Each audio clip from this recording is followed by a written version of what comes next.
Maswerteng hapon po mga ka-STL. Narito na po ang resulta ng STL Rizal.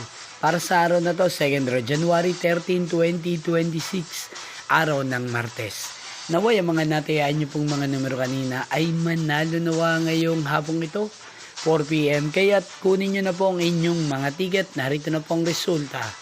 Ang mga numerong nanalo sa STL Rizal ngayong hapong ito, January 13, 2026, 4 p.m. Second row result, 30 at 35 in exact order. Again, 30 at 35. At ngayong hapong ito sa STL Rizal, atin pong i-shoutout si Ate Wilmar ng Rizal. Shoutout po sa inyo, Ate Wilmar. Sana po ay nasa maayos kayong kalagayan. At sa lahat po ng mga taga Rizal, shoutout po sa inyong lahat. Inyo pong napanood ang resulta ng STL Rizal. Magkita-kita pong muli tayo mamayang 8:45 p.m. para sa third row result ng STL Rizal.